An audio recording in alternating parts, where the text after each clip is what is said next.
Hello नमस्कार दोस्तों, स्वागत है आपका सिविल्स एजुकेशन में। हम लोगों ने 3 टेस्ट कर लिए थे। आज से चौथा टेस्ट करेंगे। इस टेस्ट में आपको ज्योग्राफी और करंट अफेयर्स के क्वेश्चंस मिलेंगे। ठीक है, इस वीडियो में आपको बस 20 क्वेश्चन ही मिल पाएंगे। कल सेकंड सैटरडे है और संडे भी है, तो यहाँ पे 2 दिन मिल जाएगा, तो स्पीड बढ़ा दूंगा। ऑफिस बंद रहेगा तो रिकॉर्ड कर लूँगा। चलिए शुरू करते हैं। इंपॉर्टेंट क्वेश्चन है। मत्स्य 6000 के बारे में पूछा गया है। आप लोगों ने समुद्रयान मिशन के बारे में पढ़ा होगा, जिसको ministry of earth science operate कर रही है। इसके नाम से ही पता चल रहा है यह एक ओशियन मिशन है। इस मिशन की हेल्प से डीप अंडर वाटर स्टडीज़ करने में हेल्प मिलेगी। संसाधनों को एक्सप्लोर किया जा सकता है। डीप अंडर वाटर स्टडी और संसाधनों की खोज तो तभी कर पाओगे जब समुद्र के नितल पे जाओगे, है ना। और इस नितल तक पहुंचने के लिए आपको एक मशीन चाहिए, ऐसी मशीन जो इस प्रेशर को झेल सके। वाटर का जो ट्रिमेंडस प्रेशर है वो उसको सस्टेन कर सके। तो आपने सीखा कि समुद्र के नितल तक जाने के लिए एक मशीन चाहिए, एक वेहीकल चाहिए। जो आपसे क्वेश्चन में पूछा गया मत्स्य 6000, यह वही मशीन है जिसकी हेल्प से इंसान को डीप ओशियन में भेजा जाएगा। आप लोगों ने द कोर मूवी देखी होगी। द कोर में तो समुद्र नितल तो छोड़िए, वो पृथ्वी की कोर तक ही चले जाते हैं। कोर तक जाते हैं, यानी ज़मीन को फाड़ते हुए, पाताल को फाड़ते हुए कोर तक जाते हैं, मैग्नेटिक फील्ड को फिर से एक्टिवेट करने के लिए। तो समुद्रयान में तो फिलहाल हम लोग ज़मीन के अंदर तो नहीं जा रहे हैं। यहाँ पे देखिए, यह मशीन है मत्स्य 6000, जिसकी हेल्प से इंसान को डीप ओशियन में भेजा जाएगा। और यह सब कुछ ब्लू इकोनॉमी इनिशिएटिव के तहत हो रहा है। चलिए तो जल्दी से पढ़ लीजिए स्टेटमेंट। यह एक स्वदेश में विकसित मानव युक्त पनडुब्बी वाहन है। बिल्कुल करेक्ट है। ये indigenously developed manned submersible vehicle है। यही पढ़ा था ना हम लोगों ने अभी। पहला पॉइंट करेक्ट है, लेकिन यहाँ पर नहीं पूछा है तो वो देख लेते हैं। यह संसाधनों के गहरे समुद्र में अन्वेषण की सुविधा प्रदान करेगा। ये भी हम लोगों ने सीखा, इसी के लिए बनाया जा रहा है। इसका उपयोग भारत के पहले अद्वितीय मानवयुक्त समुद्री मिशन समुद्रयान में किया जाएगा। यूनिक इसलिए बोला जा रहा क्योंकि डेवलपिंग कंट्री में वी आर फर्स्ट जो इस तरह के मिशन को कंडक्ट कर रहा। चौथा पॉइंट है, इसे रक्षा अनुसंधान और विकास संगठन यानी DRDO द्वारा विकसित किया गया। DRDO द्वारा विकसित नहीं किया गया, इसको नियोट के द्वारा विकसित किया गया है। नियोट यानी national institute for ocean technology. ये चेन्नई वाली ब्रांच थी। ठीक है, हो जाएगा। तो यहाँ पर नहीं पूछा था, डी ऑप्शन करेक्ट है। क्षेत्रफल की दृष्टि से भारत विश्व में किस स्थान पर है? तो आसान सा क्वेश्चन है, 7वां स्थान है। इंडिया का स्थान 7वां है, तो बाकी 6 कौन है? रसिया, कनाडा, चाइना, अमेरिका, ब्राज़ील और ऑस्ट्रेलिया। और नीचे 7वां हो जाएगा इंडिया। ठीक है, इंडिया का एरिया वैसे मोटा मोटा आप लोगों को याद होना चाहिए, 33 लाख किलोमीटर स्क्वायर है। 33 लाख किलोमीटर स्क्वायर। और आप रसिया का देखेंगे तो रसिया का 163 लाख किलोमीटर स्क्वायर। अब आप कंपेयर कर सकते हैं। ये सब याद नहीं रखना है, बस मैंने कंपैरिजन के लिए लिखा है ताकि एक आइडिया लगता है कि हम कितने बड़े हैं कितने छोटे हैं। चलिए तीसरा क्वेश्चन कीजिए। किसी तारे के जीवन चक्र की समाप्ति पर होने वाले विस्फोट को क्या कहा जाता है? यहाँ पे आपको लाइफ साइकिल ऑफ स्टार पढ़ना पड़ेगा, यानी किसी तारे के जन्म से लेके उसकी मृत्यु तक सारी स्टेजेस देखनी पड़ेंगी। आइए इसको देखिए। सबसे पहले आपको नेबुला के बारे में जानना है। यह स्टार की बर्थ प्लेस है, कोक है। यहीं पे किसी स्टार का जन्म होता है। आप लोग यहाँ पे जानते हैं कि नेबुला में डस्ट और गैस के क्लाउड होते हैं, इतना क्लियर है। इसी डस्ट और गैस के क्लाउड से प्रोटो स्टार का निर्माण होता है। यहाँ पे आप डस्ट और गैस को स्पिनिंग करते हुए देखेंगे, क्योंकि यहाँ पे न्यूक्लियर फ्यूज़न यानी नाभिकीय संलयन स्टार्ट होता है, बिगिन होता है। प्रोटो स्टार के बाद की स्टेज होती है मेन सीक्वेंस स्टार। यहाँ पे ये फुल ऑफ लाइफ रहता है, यानी यहाँ पे स्टार फुल ऑफ लाइफ होगा, तो इसका मतलब समझ रहे हैं। यहाँ पे न्यूक्लियर फ्यूज़न यानी नाभिकीय संलयन एट फुल स्विंग होगी। एक तरह से आप साधारण भाषा में समझ लीजिए, यहाँ पे कोई भी स्टार अपनी जवानी में होता है। जैसा आप सन को देख रहे हैं, सूरज को देख रहे हैं। सूरज अभी मेन सीक्वेंस स्टार की स्टेज पे है। अब इसके बाद क्या होने वाला है? इसके बाद बुढ़ापा आने वाला है। मेन सीक्वेंस स्टार के बाद की जो स्टेज होती है वो होती है रेड जाइंट। आप लोग रेड जाइंट भी पढ़ते हैं, रेड जाइंट और रेड सुपर जाइंट भी पढ़ते हैं, लेकिन यहाँ पे तो रेड जाइंट लिखा है सिर्फ। आप यहीं पे अपडेट हो जाइए। यहाँ पे हम लोगों ने नेबुला देखा था, प्रोटो स्टार देखा था। यहाँ पे कोई तारा बनना स्टार्ट हो रहा था। अगर यही प्रोटो स्टार साइज में छोटा बना तब तो रेड जाइंट आगे की स्टेज होती है। अगर प्रोटो स्टार बहुत बड़ा बना साइज में तो आगे की स्टेज रेड सुपर जाइंट होता है। क्लियर है? लेकिन यहाँ पे हम लोग क्या पढ़ रहे हैं? Red giant. तो रेड जाइंट के आगे की जो स्टेज होती है वो वाइट डॉर्फ होती है और आगे ब्लैक डॉर्फ होती है। ब्लैक डॉर्फ समझ रहे हैं ना? अब स्टार लाइट को एमिट नहीं कर पा रहा है, उसमें इतनी शक्ति नहीं बची है, न्यूक्लियर फ्यूजन स्टॉप हो गया, इसलिए वो ब्लैक हो गया। तो एक तरफ तो ये वाली स्टेज होती है, ठीक है। दूसरी वाली स्टेज सुपरनोवा की तरफ होती है। अगर रेड जायंट की जगह रेड सुपर जायंट होगा तो अगली स्टेज सुपरनोवा होगी। सुपरनोवा मतलब एक्सप्लोजिव डेथ ऑफ स्टार। इस स्टेज में स्टार में बहुत बड़ा विस्फोट होता है जिसे सुपरनोवा बोला जाता है। यहाँ पे कोई भी स्टार खत्म हो जाता है सुपरनोवा स्टेज में। और ब्लैक होल कब की स्थिति है? सुपरनोवा के बाद की स्थिति है। न्यूट्रॉन स्टार कब की स्थिति है? After supernova. और कुछ हिस्सा इसका नेबुला में कन्वर्ट हो जा रहा है। इसमें भी बहुत सारी कंडीशंस हैं, ठीक है, वो अभी इतना चर्चा करने का समय नहीं है। चलिए अब क्वेश्चन देखिए, किसी तारे के जीवन चक्र की समाप्ति पर होने वाले विस्फोट को क्या कहा जाता है? आपने क्या देखा? Explosive death of star supernova को बोला जाता है। ब्लैक होल तो सुपरनोवा के बाद की स्थिति थी, ठीक है, तो यहाँ पे बी ऑप्शन करेक्ट हो जाएगा। चलिए चौथा क्वेश्चन देखिए, भारत की भौगोलिक विशेषताओं के बारे में बताना है। जो गलत है देख लेते हैं उसको। भारत की स्थिति आप ग्लोब पे अच्छी तरीके से जानते हैं। ये बीच वाली लाइन कौन सी है? ये ग्रीनविच लाइन है। यानी आप वर्टिकल अगर ग्लोब को काटेंगे तो आपको दो हिस्से मिलते हैं। ये दो हिस्से कौन से हैं? ये वाले। तो जो ईस्ट में है उसको ईस्टर्न हेमीस्फीयर बोल देंगे और जो वेस्ट में है उसको वेस्टर्न हेमीस्फीयर बोल देंगे। इसी ग्लोब को हॉरिजेंटली काट दिया, इक्वेटर से काट दिया, भूमध्य रेखा से काट दिया, तब स्थिति क्या बनती है? तब ये नॉर्थ की साइड में नॉर्थ हेमीस्फीयर हो जाएगा, साउथ हेमीस्फीयर हो जाएगा। यानी आपने यहाँ पे 4 हेमीस्फीयर पढ़ लिए, ठीक है। अब हम लोग एक साथ देखते हैं, ग्रीनविच को भी देखते हैं और इक्वेटर को भी देखते हैं। इंडिया की लोकेशन इस जगह पे है। लद्दाख से कन्याकुमारी के बीच की डिस्टेंस कितनी है? हम लोग 3214 किलोमीटर पढ़ते हैं। एग्जैक्ट फिगर याद रखना, पूछा गया है, क्वेश्चन पूछता रहता है। इसी तरह अरुणाचल प्रदेश से कच्छ तक की दूरी कितनी है? इसको हम लोग 2900 किलोमीटर पढ़ते रहते हैं। अब पहला पॉइंट पढ़िए, भारत की उत्तर दक्षिण सीमा पूर्व पश्चिम सीमा से अधिक है। उत्तर दक्षिण सीमा यानी लद्दाख से कन्याकुमारी जो हम लोग 3214 देखे थे, और पूर्व पश्चिम सीमा यानी अरुणाचल प्रदेश से कच्छ की जो दूरी देखे थे 2900, तो ये नॉर्थ से साउथ वाली ज़्यादा है ना, 3214 ज़्यादा है, तो ये सही लिखा है। दूसरा पॉइंट है, भारत पूरी तरह से नॉर्थ हेमीस्फीयर में है और हम लोग नॉर्दर्न हेमीस्फीयर में लाइव भी कर रहे हैं। लेकिन आपने इसी ग्लोब को देशांतरीय देखा, लॉन्गिट्यूडनली देखा, तब तो ये वाला हेमीस्फीयर ईस्टर्न हेमीस्फीयर हो जाएगा और इंडिया यहीं पे है, तो इंडिया ईस्टर्न हेमीस्फीयर में भी है। तो इस केस में हम लोगों ने देखा कि भारत नॉर्दर्न हेमीस्फीयर में है और इस केस में देखा कि भारत ईस्टर्न हेमीस्फीयर में है, तो ये दोनों ही बातें सही हैं। दूसरा पॉइंट है, भारत पूरी तरीके से नॉर्थ हेमीस्फीयर में स्थित है, ये भी सही है, गलत नहीं है। अगर ये लिखा रहता है कि भारत पूरी तरीके से ईस्टर्न हेमीस्फीयर में स्थित है तब भी सही होता।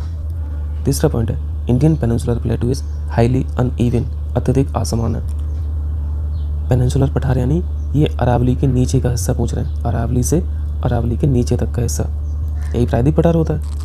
तो यहाँ पे आप क्या क्या देख रहे हैं? यहाँ की टोपोग्राफी बहुत ज़्यादा अनइवन है। आप सह्याद्री देख रहे हैं, वेस्टर्न घाट देख रहे हैं, महाराष्ट्र में तमाम तरीके की पहाड़ियाँ हैं, दर्रे देख रहे हैं, नदियाँ देख रहे हैं। वेस्ट से ईस्ट की तरफ थोड़ा सा झुकाव देख रहे हैं इस पठार का, ये हिस्सा थोड़ा उठा हुआ है, पूर्वी वाला हिस्सा थोड़ा झुका हुआ है। यहाँ पे विंध्यान रेंज देखते हैं, यानी आप तमाम तरीके की यहाँ पे टोपोग्राफी देख रहे हैं, तो ये पॉइंट बिल्कुल करेक्ट है। डी पॉइंट पढ़िए, लक्षद्वीप भारतीय मुख्य भूमि के दक्षिण पूर्व में स्थित है।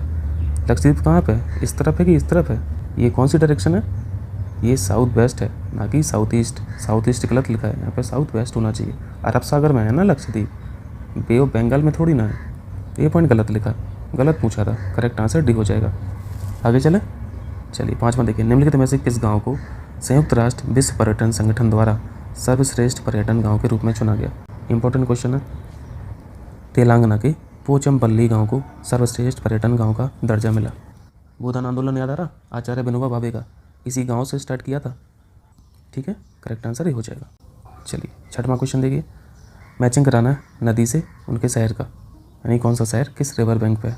किंशासा जायरी की कैपिटल है, नियामी नाइजर की कैपिटल है, असंसियन पराग्वे और वियना ऑस्ट्रिया की कैपिटल है। अब इन कंट्रियों की लोकेशन तो आप जान ही रहे हैं और डेन्यूब रिवर के बारे में भी जान रहे हैं कि ये तो यूरोप की नदी है, तो जो यूरोप का देश है डेन्यूब को वहाँ से मिला दीजिए, तो डी का 4 सही है। और ये तो बहुत बेसिक क्वेश्चन है, कई बार पूछा गया, आपको तो पता ही होगा। कांगो किंशासा करेक्ट मैच है। नाइजर की कैपिटल से फ्लो करती है नियामी से, नियामी नाइजर रिवर बैंक पे स्थित है। असंसियन पराग्वे रिवर के रिवर बैंक पे स्थित है। तो हो जाएगा ना, अब ये सभी मैच हैं, 1 2 3 4 हो जाएगा। मैप दिखाने का यहाँ पे समय नहीं है और यहाँ पे मुझे ज़्यादा ज़रूरत भी नहीं लग रही है, इसलिए नहीं दिखा रहा हूँ, ठीक है। चलिए, तो यहाँ पे ये ऑप्शन करेक्ट हो जाएगा। आइए सातवां क्वेश्चन देखिए, सौरमंडल के संबंध में बताना है। Satellite Ganymede, massive satellite, solar system का सबसे बड़ा सैटेलाइट है गैनीमेड। ये जुपिटर प्लैनेट का सैटेलाइट है, शनि का नहीं है। तो ये पॉइंट तो गलत हो जाएगा, शनि का उपग्रह बता रहे हैं गैनीमेड को, तो शनि का नहीं है, बृहस्पति का है। पहला पॉइंट गलत है। फोबोस और डीमोस मंगल के उपग्रह हैं, ये बिल्कुल करेक्ट है। जॉन कार्टर मूवी देखे होंगे आप लोग। मंगल ग्रह के ये दोनों सैटेलाइट जो है ना वो बहुत नज़दीक में है, ऐसे लगता है बिल्कुल बिल्कुल पास में है। हमने देखा नहीं है, मैं तो बस मूवी में देखा है। आपको ये 2 सैटेलाइट दिख रहे हैं उसके, फोबोस और डीमोस। यहाँ पे देखिए, ये है गैनीमेड, ये आपको जुपिटर दिख रहा है। ये अपने मून का 2 गुना से भी ज़्यादा बड़ा है, अर्थ मून से 2 टाइम्स ग्रेटर देन है। तो यहाँ पे सेकंड पॉइंट करेक्ट हो जाएगा, पहला गलत है, बी ऑप्शन करेक्ट है। चलिए 8वां क्वेश्चन देखिए, निम्नलिखित में से कौन से राज्य की राजधानी कर्क रेखा के सबसे निकटतम है? ट्रॉपिक ऑफ कैंसर के जो सबसे नज़दीक है वो पूछा है। यहाँ पे देखिए, आपको कर्क रेखा दिख रही है। कर्क रेखा को क्या बोलते हैं? 23.5 नॉर्थ की ईस्ट, नॉर्थ बोलेंगे, ठीक है। नॉर्थ इसलिए बोल रहे हैं क्योंकि ये अक्षांश है, देशांतर नहीं है। ईस्ट देखिए, इसको बोला जा रहा है क्योंकि ये देशांतर है, वर्टिकल लाइन है, इसलिए यहाँ पे ई लिखा हुआ है। यहाँ पे देख लीजिए कौन सबसे नज़दीक है, कौन सबसे दूर है। आप गांधीनगर को देख रहे हैं, ये भी लगभग नज़दीक है, लेकिन यहाँ पे हम लोग एग्जैक्ट नहीं बता सकते ना। यहाँ पे हम लोग को एक्सटेंशन थोड़ी ना पता कौन कितना डिग्री नीचे है ऊपर है। फिर भी एक मोटा मोटा तो देखा जा सकता है। भोपाल को भी आप नज़दीक देख रहे हैं, लेकिन साथ में ये भी ध्यान रखना कि ये कर्क रेखा से बिलो लाई कर रहे हैं, नीचे लाई कर रहे हैं। कभी कभी ये क्वेश्चन पूछ लेता है कि कर्क रेखा से ऊपर कौन सी कैपिटल है, कर्क रेखा के नीचे कौन सी कैपिटल सिचुएटेड है। अब ध्यान रखना, गांधीनगर नीचे लाई कर रही है, भोपाल भी नीचे लाई कर रही है, रांची भी नीचे लाई कर रही है कर्क रेखा के। तो आप यहाँ पर देख रहे होंगे कि सभी नीचे लाई कर रही हैं, लेकिन इस जोन में नीचे लाई नहीं कर रही है ना। आप यहाँ पे त्रिपुरा की कैपिटल देखिए, अगरतला, ये ऊपर लाई कर रही है। मिजोरम की कैपिटल आइजोल को देखिए, ये भी कर्क रेखा के ऊपर लाई कर रही है। ये तो दूसरी तरीके का क्वेश्चन मैंने आपको बता दिया। ऑप्शन में आपको इम्फाल भी लिखा हुआ है। इम्फाल कैपिटल कहाँ की है? मणिपुर की। मणिपुर से तो कर्क रेखा क्रॉस ही नहीं करती है। कर्क रेखा जितने भी राज्यों से पास हो रही है। आपको अगरतला के बारे में याद रख लेना, अगरतला ऐसी कैपिटल है जहाँ से कर्क रेखा सबसे नज़दीक में है। ठीक है, हो जाएगा। चलिए, तो यहाँ पे अगरतला तो लिखा नहीं है, और सॉल्यूशन में जो आंसर दिया है ना वो इम्फाल दे रहे हैं। तो मुझे लगता है कि यहाँ पे निकटतम नहीं होगा, सबसे दूर पूछना ही चाह रहे हैं, क्योंकि सबसे दूर होगा तभी आंसर इम्फाल होगा। इम्फाल तो मणिपुर की कैपिटल है ना, यहाँ से तो क्रॉस भी नहीं करती है, मणिपुर स्टेट से ही क्रॉस नहीं करती है कर्क रेखा, तो यहाँ पे मेरे हिसाब से दूर होगा। ठीक है, चलिए 9वां क्वेश्चन, हिमालय पर्वत के बारे में बताना। 3 श्रेणी तो जान रहे होंगे, inner Himalaya, middle Himalaya, outer Himalaya. इस इनर हिमालय को शिवालिक भी बोलते हैं, मिडिल हिमालय, मध्य हिमालय आप देख रहे हैं, और आउटर हिमालय को ग्रेटर हिमालय भी बोला जाता है। सबसे ऊंची श्रेणी कौन सी है? ऑब्वियसली ग्रेटर हिमालय या फिर आउटर हिमालय। उसके बाद सबसे ऊंची श्रेणी मध्य हिमालय, और सबसे नीची शिवालिक श्रेणी, जिनकी हाइट कम है। पहला पॉइंट पढ़िए, विश्व की सबसे ऊंची चोटियाँ मध्य हिमालय में स्थित है। मिडिल में कैसे हो सकती हैं? मिडिल को तो अभी हम लोगों ने देखा ना, सबसे ऊंची श्रेणी ग्रेटर हिमालय है, जिसे हिमाद्री बोला जाता है। पहला पॉइंट गलत है। दूसरा पॉइंट है शिवालिक हिमालय की सबसे पुरानी और सबसे दक्षिणी श्रेणी है। तो दक्षिणी श्रेणी है, ये तो समझ में आता है, सबसे पुरानी थोड़ी ना है। सबसे पुरानी तो भाई हिमाद्री है ना। हिमालय माउंटेन तो फोल्ड माउंटेन है, इंडियन प्लेट धक्का दे ही रही है लगातार, तो पहला फोल्ड बना, फिर दूसरा फोल्ड बना, फिर तीसरा फोल्ड बना, तो सबसे पुराना फोल्ड तो पहला फोल्ड होगा ना, जिसे ग्रेटर हिमालय बोला जा रहा है या हिमाद्री बोला जा रहा है। तो सबसे पुराना ग्रेटर हिमालय, उससे नया मिडिल हिमालय, और सबसे नया शिवालिक। अब धीरे धीरे टक्कर लगी रही है, इम्पैक्ट हो ही रहा है, तो एक आध और फोल्ड बन जाएगा कई हज़ारों लाखों सालों में। तो शिवालिक के बाद एक और श्रेणी पड़ेंगी आगे की जनरेशन, जब तक इन सब की थोड़ी सी हाइट बढ़ जाएगी।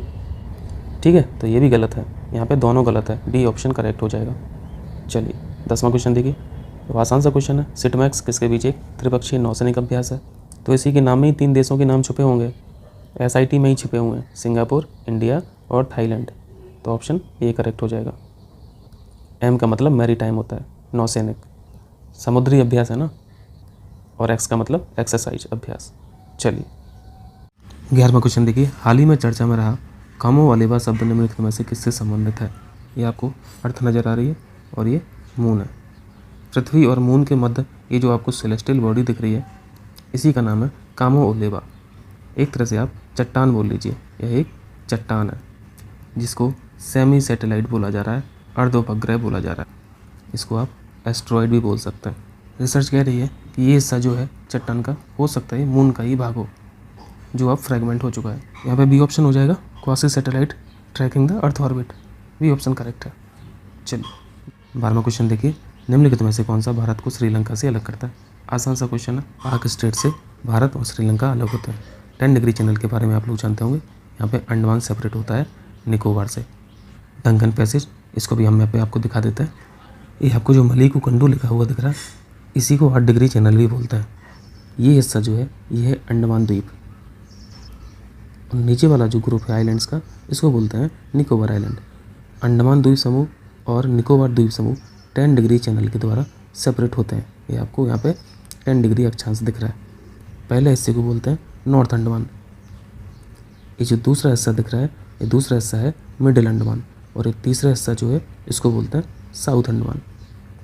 कभी कभी ये भी पूछा जाता है कि अंडमान निकोबार की जो कैपिटल है वो क्या है, पोर्ट ब्लेयर है, लेकिन ये अंडमान के किस द्वीप पे है, तो आपको साउथ अंडमान याद रखना है।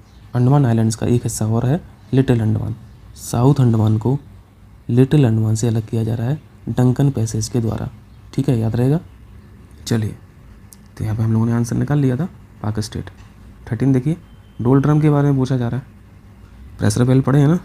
डोल ड्रम को लो प्रेशर जोन भी बोला जाता है। किस जगह का लो प्रेशर? इक्वेटोरियल जोन का। इस जोन को अप्रोक्सीमेटली 5 डिग्री नॉर्थ और 5 डिग्री साउथ के बीच में एक्टिव माना जाता है। अगर इसको एक साथ देखें तो ये 10 डिग्री अक्षांश में विस्तारित है। ओवरऑल तो 10 डिग्री हो गया ना। और आप ये भी जानते हैं कि ये जोन ट्रॉपिकल रीजन का भाग है, जहाँ पे सन की रेज परपेंडिकुलर ओवरहेड होती हैं। हाई टेम्परेचर के कारण यहाँ पे वेपराइजेशन लगातार होता रहता है, जिससे हवाएं गर्म हो जाती हैं, हॉट हो जाती हैं, वार्म हो जाती हैं और एक ऊपर उठने की कोशिश करती हैं, तो प्रेशर डाउन हो जाता है, क्योंकि गर्म होने पे हवाएं एक्सपेंड कर जाती हैं। अब पढ़िए जल्दी से, पहला पॉइंट पढ़िए। हिंद महासागर का उष्णकटिबंधीय क्षेत्र जहाँ चक्रवात प्रायः उत्पन्न होता है। तो ऐसा तो कुछ नहीं है, ये कोई एक महासागर और एक क्षेत्र की बात नहीं है, पूरे ग्लोब की बात हो रही है। ये पूरे ग्लोब पे विस्तारित होता है। सेकंड पॉइंट पढ़िए। High pressure area in subtropical region where westerlies originate. ना तो हाई प्रेशर है, ना ही यहाँ पे वेस्टर्लीज एक्टिव होती हैं, ना ही उत्पत्ति होती है। तीसरा पॉइंट, भूमध्य रेखीय क्षेत्र का शांत क्षेत्र जहाँ प्रचलित पूर्वी हवाएं मिलती हैं, ट्रेड विंड मिलती हैं और डायरेक्शन चेंज होती है यहाँ से। सी पॉइंट करेक्ट है, हो जाएगा। चलिए 14 देखिए। जिस्मानी गॉर्ज किसके द्वारा बनता है? आप लोग गॉर्ज तो समझते होंगे। गॉर्ज का मतलब होता है सकरी घाटी। इसी सकरी घाटी से रिवर फ्लो करती है कुछ डिस्टेंस तक। यहाँ पे आपको ये सकरी सी घाटी दिख रही है। इसको आप लॉन्गिट्यूडिनल खाई भी बोल सकते हैं। इसी रास्ते से अगर नदी बहती है तो उसे गॉर्ज बोला जाता है। ये कर्नाली नदी द्वारा बहती है। कर्नाली नदी नेपाल की नदी है। यह नदी अपने हाई वेलोसिटी फ्लो के लिए जानी जाती है। बहाव बहुत तेज है इस नदी का। ठीक है, चलिए 15 देखिए। निम्नलिखित में से किस जिले को भारत के सर्वश्रेष्ठ समुद्री जिले से सम्मानित किया गया? West Marine District. एक फैक्ट आप लोग याद रखें, वर्ल्ड फिशरीज डे 21 नवंबर को सेलिब्रेट किया जाता। विश्व मत्स्य दिवस। अभी हाल ही में वेस्ट मैराइन डिस्ट्रिक्ट का अवार्ड बालासोर को दिया गया। बालासोर उड़ीसा का एक डिस्ट्रिक्ट है। इंपॉर्टेंट क्वेश्चन है, ठीक है, मार्क करके चलना।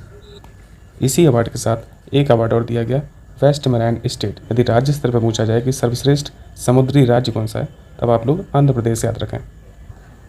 16वां क्वेश्चन देखिए। पहला स्टेटमेंट लिखा है, पृथ्वी का चुंबकीय क्षेत्र प्रत्येक 1000 साल में उलट जाता है। मैग्नेटिक फील्ड रिवर्सल की बात हो रही है।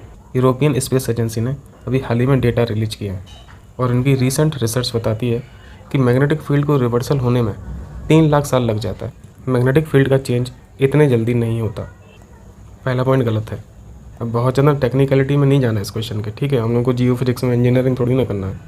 इस रिपोर्ट का जो आउटकम है वो हम लोगों ने सीख लिया। दूसरा पॉइंट है, जीवों की उत्पत्ति ने पृथ्वी के प्रारंभिक वातावरण को संशोधित किया है। सबसे पहले कौन से जीव आए थे? हम लोग क्या पढ़ते रहते हैं, लोग एक्वेटिक एनिमल पढ़ते हैं। जलीय जीवों का उद्भव सबसे पहले हुआ था, जिसमें से एक जीव हम लोग शैवाल पढ़ते हैं। और शैवाल ऑटोट्रॉप्स होते हैं। ऑटोट्रॉप्स यानी ये अपना भोजन खुद बनाते हैं।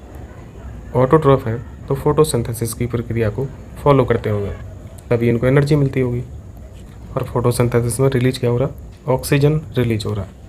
तो इन जीवों की उत्पत्ति से ऑक्सीजन की अमाउंट में तो चेंज आया ना वातावरण में। तो इस सेकंड पॉइंट में वही लिख रहे हैं कि जीवों की उत्पत्ति ने पृथ्वी के प्रारंभिक वातावरण को चेंज किया।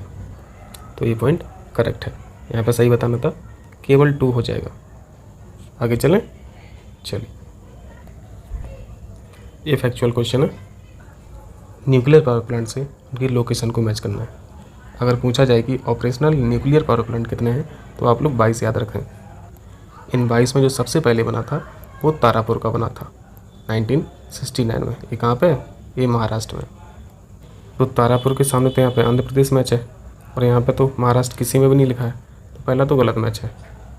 रावतभाटा राजस्थान में है, कैगा कर्नाटक में है और नरौरा उत्तर प्रदेश में है। सबसे पुराना सीख लिया था और सबसे नया भी सीख लीजिए। इसको कमीशन 2024 में होना है। Gorakhpur power plant station. Gorakhpur का नाम सुन के यूपी में मत लगा देना, ठीक है, बहुत इंपॉर्टेंट क्वेश्चन है। ये हरियाणा में है, हरियाणा की जगह भी है गोरखपुर, ठीक है। ये ऑपरेशन में नहीं है अभी, इसको 2024 तक तैयार किया जाएगा। तो यहाँ पे पहला गलत हो गया था, बाकी 2, 3, 4 सही हैं, यानी सी ऑप्शन यहाँ पे करेक्ट हो जाएगा। चलिए 18 देखिए। यहाँ पे दून शब्द के बारे में स्पेशली आपसे पूछा जा रहा है। जैसे एक दून हम लोग देहरादून पढ़ते हैं। उत्तराखंड में ऐसे बहुत से नाम हैं जिनके सफिक्स में दून लिखा हुआ है। तो दून के बारे में आपको जान लेना है कि ये लॉन्गिट्यूडनल वैली होती हैं। पहला पॉइंट बिल्कुल करेक्ट लिखा है। आपने अभी पिछले क्वेश्चन में हिमालय माउंटेन की 3 सीरीज पढ़ी थी। सबसे कम हाइट वाले जो माउंटेन्स हैं इनको शिवालिक माउंटेन्स बोलते हैं। इनका दूसरा नाम लेसर माउंटेन भी है। उसके बाद जो दूसरी श्रेणी होती है इसे मिडिल हिमालय बोला जाता है, जो लेसर हिमालय से ज़्यादा ऊंचे हैं। तीसरी श्रेणी आपने ग्रेटर हिमालय की पढ़ी थी, जो सबसे ऊंचे भी हैं और सबसे पुराने भी हैं। इस हिमालय माउंटेन में जो लॉन्गिट्यूडनल वैलीज हैं वो आपको शिवालिक माउंटेन और मिडिल हिमालय के बीच में मिलेंगी, यानी इस घाटी की बात हो रही है। मैं यहाँ पे दोबारा बना दे रहा हूँ। लेसर हिमालय और मिडिल हिमालय के बीच में ये जो घाटी आपको दिख रही है, इसी घाटी को बोला जाता है लॉन्गिट्यूडनल वैली या फिर दून्स। ग्रेटर हिमालय को हिमाद्री भी बोला जाता है, ठीक है। अब क्वेश्चन करिए, दूसरा पॉइंट पढ़िए। दून हिमाद्री और लघु हिमालय के बीच में है, तो ऐसा तो नहीं पढ़ा हम लोगों ने। दून शिवालिक रेंज और मिडिल हिमालय के बीच की घाटी हैं, इसलिए सेकंड पॉइंट गलत हो जाता है, ठीक है। हो जाएगा, पहला सही है, दूसरा गलत है। तो यहाँ पे सही पूछा था, ये ऑप्शन करेक्ट हो जाएगा। चलिए 19 देखिए। भारत के उत्तरी मैदानों के संबंध में बताना, जो गलत है वो देख लेते हैं हम लोग। आपको ये जो शेडेड जोन दिख रहा है पिंक कलर में, ये पूरा का पूरा नॉर्दर्न प्लेन है। इस नॉर्दर्न प्लेन का जो पश्चिमी हिस्सा है इसमें पंजाब हरियाणा ये सब आता है। यहाँ पे पहला पॉइंट पढ़िए। पंजाब के मैदान में दोआब का प्रभुत्व है। दोआब क्षेत्र 2 नदियों के बीच का क्षेत्र होता है, जो बहुत ज़्यादा फर्टाइल क्षेत्र है। दोआब में जो आब शब्द लिखा है इसका मतलब होता है पानी, और 2 का मतलब आप लोग समझ रहे होंगे 2। जैसे पंजाब में भी आव शब्द है, तो यहाँ पे 5 नदियों के बीच का क्षेत्र जो है वो पंजाब हो जाएगा। 2 नदियों का जो क्षेत्र है वो दोआब हो जाएगा। 3 नदियों का क्षेत्र है तीनाब हो जाएगा। 4 नदियों का क्षेत्र है चाराब हो जाएगा। तो पहला पॉइंट आपको सही लग रहा होगा, पंजाब के मैदान में दोआब का प्रभुत्व है, बिल्कुल करेक्ट है। दूसरा पॉइंट है, गंगा का मैदान घग्गर और तीस्ता नदी के बीच फैला हुआ है, ये बिल्कुल करेक्ट है। यहाँ पे जो आपको तीसरा नंबर और चौथा नंबर लिखा हुआ दिख रहा है, ये पूरा गैंगेटिक प्लेन है। ये अपर गैंगेटिक प्लेन है, ये लोअर गैंगेटिक प्लेन है। तो इसी गैंगेटिक प्लेन का एक्सटेंशन पूछा था। वेस्ट में घग्गर से लेके ईस्ट में तीस्ता नदी के बीच का क्षेत्र जो है वो गैंगेटिक प्लेन होता है। तो दूसरा पॉइंट सही है, समझ में आया। तीसरा पॉइंट देखिए, इसकी उच्चावच में कोई भिन्नता नहीं है। तीसरा पॉइंट ये कहना चाह रहा है कि जो गैंगेटिक प्लेन है वो पूरा का पूरा समतल है, लेकिन ऐसा तो नहीं है। आपने अभी देखा था ना, upper gangetic plain, lower gangetic plain. ये अपर और लोअर बोल क्यों रहा है? वेरिएशन होगा तभी ना बोला जा रहा है। एक ऊंचाई पे है, एक थोड़ा नीचाई पे है, तो समतल तो नहीं हुआ। तो तीसरा पॉइंट गलत है। चौथा पॉइंट है, मैदान एलुवियल सॉइल से बना है, बिल्कुल करेक्ट है। रिवर बेसिन वाला क्षेत्र है तो ऑब्वियसली एलुवियल सॉइल से बना है, डी पॉइंट भी करेक्ट है। यहाँ पे गलत पूछा था तो सी पॉइंट सही हो जाएगा। 20 क्वेश्चन देखिए। हाल ही में डैम सेंट्रा पुरनेला मैसन ने किस देश के राष्ट्रपति का पद ग्रहण किया? ऑप्शंस में Papua New Guinea, Barbados, Chile, Gabon. इस देश को पहले सुने हैं ना, आइए इसको देख लेते हैं। मुझे नहीं पता था, मैं तो फर्स्ट टाइम देख रहा हूँ। यहाँ पे देखिए, ये आपको किसकी लोकेशन दिख रही है? ये आपको किस जोन की लोकेशन दिख रही है? ये आपको कैरेबियन सागर की लोकेशन दिख रही है। ये आपको कैरेबियन आइलैंड्स दिख रहा है। इन्हीं आइलैंड्स में एक कंट्री है बारबाडोस। आइए उसको देखते हैं। मैं जूम कर रहा हूँ तो आपको अब विजिबल हो रहा होगा। ये छोटा सा द्वीपीय देश है बारबाडोस। पता नहीं ये देश कब तक का मेहमान है। ये अंग्रेज़ों का एक समय गुलाम समाज हुआ करता था। गुलाम समाज का इसको दर्जा भी दिया जाता है, स्लेव सोसाइटी। तो ठीक है, यहाँ पे बी ऑप्शन करेक्ट हो जाएगा। चलिए मिलते हैं अगले वीडियो में, बहुत बहुत शुक्रिया।